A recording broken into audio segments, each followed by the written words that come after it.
सावित्रीबाई फुले शिक्षण प्रसारक मंडळ संचलित शांतिनिकेतन प्राथमिक शाळा सातारा परिसर औरंगाबाद येथील सहशिक्षक मी M.A. Mahajan. Subject general science, standard 6, lecture 14.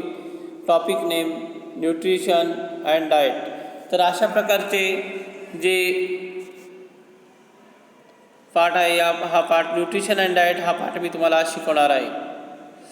तर which are the various groups of food stuffs. तर अन्न पदार्थांचे वेगवेगळे प्रकार कोणते आहेत. तर अन्नपदार्थांचे वेगवेगळे प्रकार आहेत. मांसाहारी आहेत, काही शाकाहारी प्रकार आहेत, त्यानंतर काही पल्सेस, डाळी वगैरे, कडधान्य आहेत, तर काही भाजीपाला आहे जसं व्हेजिटेबल्स आपण ज्याला इंग्रजीमध्ये म्हणतो तो व्हेजिटेबल्स आहेत. तर name the ones you see in the picture. तर तुम्ही जे चित्रात बघतात ते त्यांची नावे सांगा. आता बघा, याच्यामध्ये फिश आहे, चिकन आहे, त्याच्यानंतर इकडे बटर दिलेलं आहे, इथं एग्ज आहेत, इथं मिल्क आहे, इथं ऑइल आहे, इथं बनाना आहे, इथं ॲपल आहे, त्याच्यानंतर इथं ग्रेप्स आहे. तर असे इथं कडधान्य आहेत, इथं व्हेजिटेबल्स आहेत, फ्रूट व्हेजिटेबल आहेत, लिफी व्हेजिटेबल आहेत. तर असे विविध प्रकारचे कन्स्टिट्युएंट्स इथं आपल्याला दिसत आहेत. The which main constituent of food do we get from them. याच्यापासून आपल्याला कोणते कन्स्टिट्युएंट मिळतात. तर आपल्याला कार्बोहायड्रेट्स, प्रोटीन्स, फॅट्स, ऑइल्स हे कन्स्टिट्युएंट आपल्याला या सर्व अन्न घटकापासून मिळत असतात. Living things take food and water and use them for variety of purposes such as. तर जे सजीव आहेत त्यांना पाणी आणि अन्न हे ग्रहण करतात.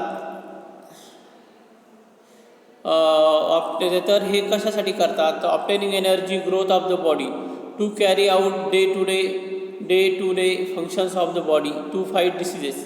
तर हे जे पाणी आणि अन्न जे आहे, अन्न आणि पाणी हे जे पदार्थ आहेत हे आपण का ग्रहण करतो. तर आपल्याला ऊर्जा निर्मितीसाठी, आपल्या शरीराची वाढ होण्यासाठी, आपल्या शरीरामध्ये विविध कार्य चालण्यासाठी आणि आपल्या शरीराला रोगापासून प्रतिकार करण्यासाठी आपण अन्न घटक ग्रहण करत असतो. Nutrients and food stuffs. There are 6 main nutrients our food. त्या आपल्या अन्नाचे 6 मेन पोषण आहे. पहिला आहे carbohydrate, fats, proteins, fibres, vitamins and minerals. तर कार्बोहायड्रेट, फॅट्स, प्रोटीन्स, विटॅमिन्स आणि मिनरल्स हे जे अन्न घटक आहेत हे अन्न घटक आहेत. The nutrients are present in different food items we eat in different proportions. जे न्यूट्रियन्स आहेत, पोषण आहेत,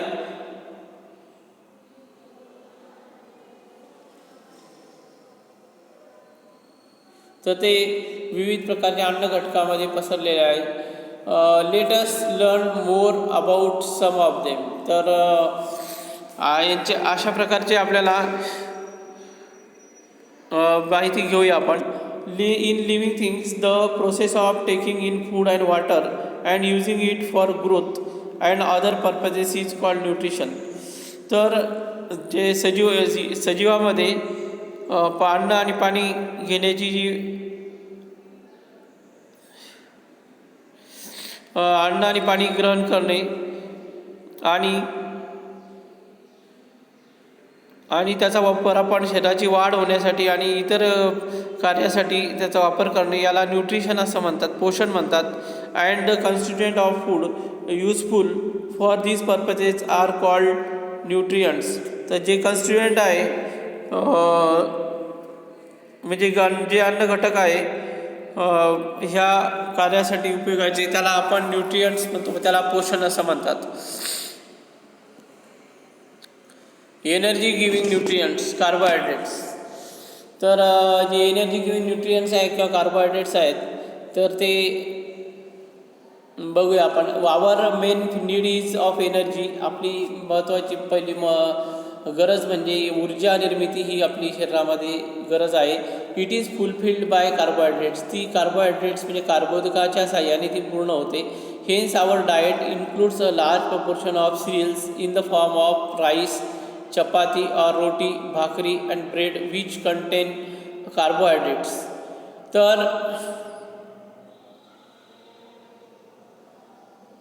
तर आपल्या अन्न घटकामध्ये मोठ्या प्रमाणामध्ये डाळींचा वापर केला जातो. कडधान्याचा वापर केला जातो, जसं राईस, तांदूळ, चपाती आणि रोटी आणि भाकरी आणि ब्रेड. त्याच्यामध्ये कार्बोहायड्रेट असतात, कार्बोदके असतात. सिरियल्स आर आवर स्टॅपल फूड. जे सिरियल्स आहेत ते आपले स्टॅपल फूड आहे. आता फॅट्स आपल्यामध्ये आपल्याला काय मिळतं बघूया. Some parts of our energy requirement is also fulfilled by fatty acid such as oil, ghee and butter. तर आपल्या शरीरामध्ये काही जी ऊर्जा निर्मितीचे कार्य आहे त्याची पूर्णतः ही ऑइल, घी आणि बटरच्या साहाय्याने केली जाते. ह्या पदार्थांच्या मदतीने आपण ऊर्जा निर्मिती करू शकतो. We get energy in the form of heat from food we eat. आपण जी ऊर्जा घेतो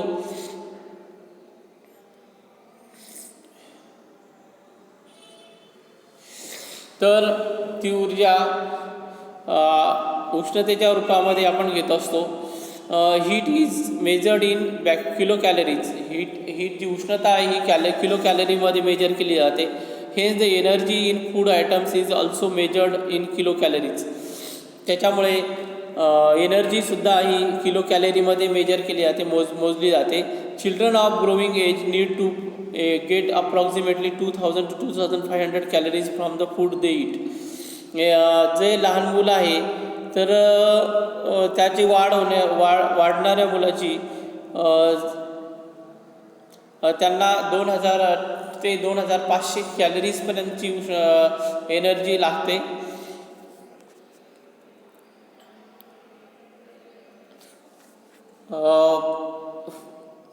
Proteins, we need proteins for the purposes of growth, repairing the wear and tear of the body and for other life processes.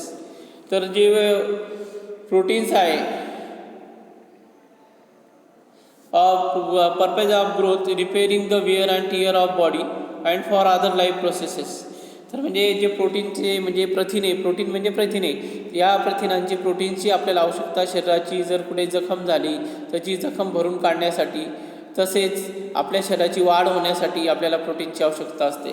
We get proteins from the sprouts. आपल्याला proteins हे स्प्राउट्समधून मिळतात.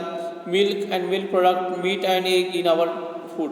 तर दूध आणि दुधाचे पदार्थ, मांस आणि अंडी यापासून आपल्याला प्रोटीन मोठ्या प्रमाणामध्ये मिळतात. To improve the body resistance to disease and for other life processes, the body needs vitamins, minerals, fibers in the diet.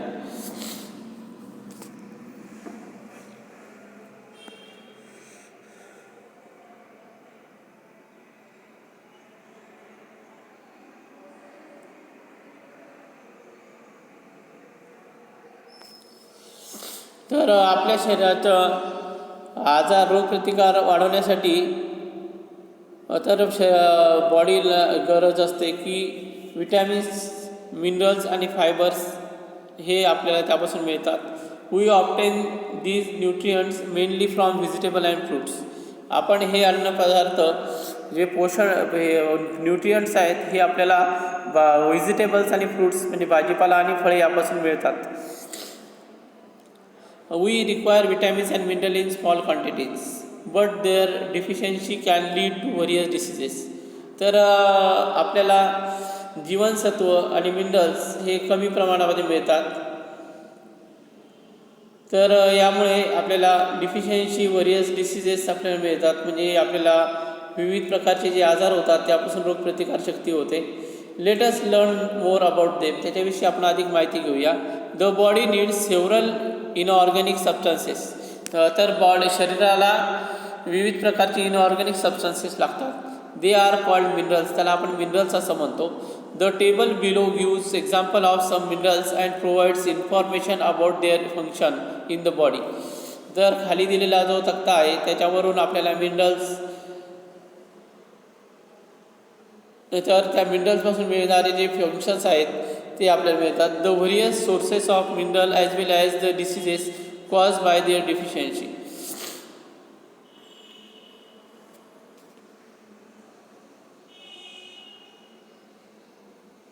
आणि त्यापासून होणारे आजार कोणकोणते आहेत ते आपण इथे बघणार आहोत.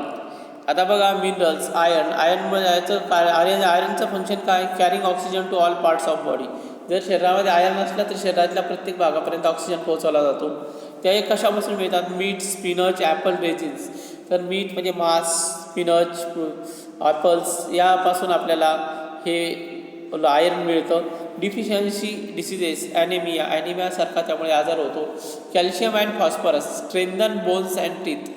जर कॅल्शियम आणि फॉस्फरसचा जर आपण कधी वापर केला तर त्यामुळे आपले बोन्स म्हणजे हाडे मोठी होतात आणि दात बळकट होतात. Milk and milk products, green leafy vegetable meat. तर दुधाचे पदार्थ, हिरवा पालेभाज्या आणि मांस यापासून आपल्याला कॅल्शियम अँड फॉस्फरस मिळतात. Deficiency disease, bad teeth, brittle and weak bones. तर जे दात किडणे किंवा दाताची हाड्या किंवा शरीरातली हाडे कमजोर होणे हे कॅल्शियम आणि फॉस्फरस यांच्या अभावामुळे हे आजार होतात. त्याच्यानंतर iodine control growth, speeds up chemical reaction in the body. तर जे आयोडीनचं फंक्शन असं आहे की आपल्या शरीराची वाढीवर नियंत्रण ठेवणे आणि शरीरामधले रासायनिक क्रिया यांच्यावर कंट्रोल ठेवणे, त्याला गती देणे हे कार्य आयोडीनचं आहे. आयोडीन कशापासून मिळतं? मग raisins, beans, fish, seafood म्हणजे शेंगा, मासे आणि समुद्रातले अन्न यापासून आपल्याला आयोडीन मिळतं. आणि जर आयोडीन नसेल तर आयोडीनच्या कमतरतेमुळे जॉयटर नावाचा आपल्याला आजार होतो. Sodium and potassium. सोडियम आणि पोटॅशियमचं कार्य काय? Maintains the body water balance and functioning of the muscles and the nervous system. तर आपल्या शरीराचं वॉटर बॅलन्स ठेवायचं काम पोटॅशियम आणि सोडियम करतं. आणि आपल्या शरीराच्या मसल्सचं कार्य आणि नर्वस सिस्टीम हे कार्य पोटॅशियम आणि सोडियममुळे कंट्रोलमध्ये ठेवल्या जातं. ते सोडियम आणि पोटॅशियम कशापासून मिळतं? तर साल्ट, चीज, लिफी व्हेजिटेबल्स, फ्रूट्स आणि पल्सेस. तर मीठ, चीज आणि पालेभाज्या आणि फळे आणि डाळी यापासून आपल्याला हे सोडियम आणि पोटॅशियम मिळतं. त्या डिफिशियन्सी डिसीजेस, इनइफिशियन्सी ऑफ मसल्स. तर आपल्या शरीरात मसल्सची इनइफिशियन्सी होते, त्यामुळे म्हणजे कमजोर होतात. तर ते सोडियम आणि पोटॅशियमचं प्रमाण कमी झाल्यामुळे होतं. पुढं आहे water soluble vitamins. Vitamin B and vitamin C dissolve easily in water. Vitamin B आणि विटॅमिन सी हे पाण्यामध्ये सहजपणे विरघळतात. So they are called water soluble vitamins. म्हणून त्याला वॉटर सोल्युबल विटॅमिन्स म्हणतात. They are thrown out of the body through the water in sweat and urine. ते आपल्या शरीरातून जे अनावश्यक असलेलं पदार्थ आहे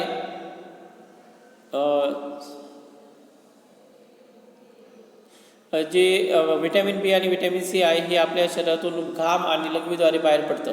hence regular supply of these vitamins is essential. त्यामुळे रेग्युलर सप्लाय शरीरामध्ये विटॅमिन बी आणि विटॅमिन सी हे आपल्या शरीरामध्ये असणं आवश्यक आहे. B1, B2, B3, B4, B6, B9, B12 are the important types of vitamin B. तर हे ते important types of vitamin B आहे. तर water insoluble vitamins. These vitamins are insoluble in water but are soluble in fatty acid. तर पाण्यामध्ये न विरघळणारे काही विटॅमिन्स आहेत, पण ते फॅटी सबस्टन्सेसमध्ये विरघळतात. They get stored in the body. Vitamins A, D, E and K are fat soluble vitamins. तर हे फॅट सोल्युबल विटॅमिन्स आहे. आता पुढे बघा विटॅमिन्स आणि त्याचे प्रकार दिलेले आहे. तर vitamins sources and functions. Vitamin A protect eyes, help to keep skin, bones and teeth healthy. तर विटॅमिन ए हे आपल्याला डोळे प्रोटेक्ट करतं. तसंच हेल्प टू कीप स्किन. तर आपली त्वचा, हाडे आणि दात यांना हेल्दी ठेवण्यासाठी विटॅमिन एचा वापर होतो. Sources carrot, milk, butter, dark green vegetables, sweet potatoes, deep yellow fruits and vegetables. तर जे सोर्सेस आहेत तर हे गाजर, दूध, बटर, लोणी, हिरवा पालेभाज्या, स्वीट पोटॅटो म्हणजे रताळी, तर फळे आणि पालेभाज्या, याच्यापासून विटॅमिन ए पासून आपल्याला हे मिळतं, यापासून विटॅमिन ए मिळतं आपल्याला. त्याच्यापासून कोणते आजार होतात विटॅमिन ए नसेल तर? नाईट ब्लाइंडनेस, त्याच्यानंतर मेलॅबिलिटी सी इन डीम लाईट आणि झिरोडर्मा ड्राय स्किन. तर आपल्याला रातांधळेपणा आणि झिरोडर्मा म्हणजे कोरडी त्वचा पडणे हे आजार विटॅमिन एच्या अभावामुळे होतात. त्याच्यानंतर vitamin B1 help in proper function of nerves and heart. तर B1 विटॅमिनमुळे आपल्या शरीरातील नर्व्स आणि हार्टचं काम चांगलं चालतं. त्याच्यानंतर ते कशापासून मिळतं B1 विटॅमिन आपल्याला? मिल्क, फिश, मीट, सिरियल्स आणि नट्स आणि पल्सेस. तर दूध, मासे, मांस, डाळी आणि याच्यापासून आपल्याला B1 विटॅमिन मिळतं. त्याच्यानंतर आहे बेरी हा आजार त्याच्यामुळे होतो. Nerve disorder, muscles weakness efficiency. तर मसलची विकनेस होते. मसलची विकनेस म्हणजेच आपल्या ज्या मसल्स आहे शरीरामध्ये, स्नायू जे आहेत ते वीक होतात, कमकुवत होतात आणि नसा डिसऑर्डर होते, इफिशियन्सी. त्यासाठी आपण दूध, मासे, मांस, नट्स आणि पल्सेस, डाळी खाल्ल्या पाहिजे. आता B9 विटॅमिन आहे, ग्रोथ ऑफ द बॉडी. तर B9 विटॅमिनमुळे आपल्या शरीराची वाढ होते. डीप ग्रीन व्हेजिटेबल, पपयाज आणि किवीज याच्यामुळे आपल्याला B9 विटॅमिन मिळतं. Improper growth, anaemia, fullness, slow movement. तर हे सगळे आजार यामुळे होतात. त्याच्यानंतर आहे B12 vitamin, formation of red blood cells. तर जे formation of red blood cells आहेत ते B12 विटॅमिन होतं. मीट, मिल्क प्रोडक्ट्स, मांस, दुधाचे पदार्थ हे B12 विटॅमिन मिळतात. ॲनिमिया हा आजार त्यामुळे होतो.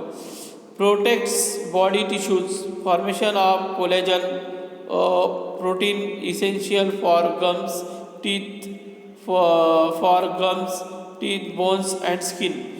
तर C विटॅमिन्समुळे आपल्याला बॉडीच्या टिश्यूज भरून निघतात, कोलेजन तयार होतं, प्रोटीन इसेन्शियल फॉर गम्स होतात, टीथ, बोन्स अँड स्किन होतं. त्यानंतर आवळा, kiwi, oranges and other citrus fruits, cabbage, tomato, green leafy vegetables या पदार्थांपासून आपल्याला C विटॅमिन मिळतं. तर त्यामुळे आपण स्कर्वी हा आजार होतो, ज्यातून हिरड्यांमधून रक्त वाहणे हे आजार होतात. Thyroid malfunction, delay in hitting of wounds. तर आपल्या जखमा होतात त्या लवकर भरत नाही विटॅमिन Cच्या कमतरतेमुळे. त्यामुळे आपण आवळा, किवी, ऑरेंज यासारखे पदार्थ, सायट्रस फ्रूट्स आपण खाल्ले पाहिजे. कॅबेज, टोमॅटो वगैरे लिफी व्हेजिटेबल्स खाल्ल्या पाहिजे, म्हणजे C विटॅमिन्स आपल्याला मिळेल. त्यानंतर आहे D विटॅमिन. आता D विटॅमिन हे आपल्याला absorbs calcium and phosphorus for healthy bones and teeth. तर आपल्याला कॅल्शियम आणि फॉस्फरस तर आपल्याला हाडे आणि दातांमुळे मिळतात. On exposure to sunlight vitamin D is made in the human body from some substances in milk, fish, eggs and butter. तर बघा विटॅमिन D हे आपल्याला मुळे त्याच्यामुळे आपल्याला ऊन, सकाळचं कोवळं ऊन जे असतं त्या कोवळ्या उन्हात बसलं तर विटॅमिन D आपल्या शरीराला मिळतं. दूध, फिश, एग्ज आणि बटर यापासून सुद्धा विटॅमिन D आपल्याला मिळतं. तर विटॅमिन D नसेल तर आपल्याला रिकेट्स नावाचा आजार होतो. Softening of the bones, causing pain and fracture. तर म्हणजे आपले हाडे कमकुवत होतात आणि मऊ होतात आणि आपल्याला वेदना होतात हाडांमधून. तर अशा प्रकारचे रिकेट्ससारखा आजार होतो. त्यानंतर आहे E vitamin, smooth functioning of metabolism inside the cells, reproduction, maintaining efficiency of muscle cells. E विटॅमिनमुळे आपल्याला functioning of metabolism inside the cells, तर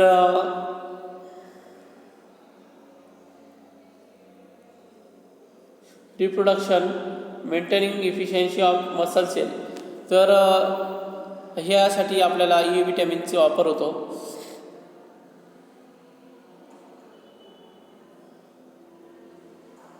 त्याच्यानंतर ही विटॅमिन आपल्याला कशापासून मिळतं? Wheat gums, germs, green leafy vegetables, tender leaves, vegetable oils यापासून आपल्याला E vitamin मिळतं.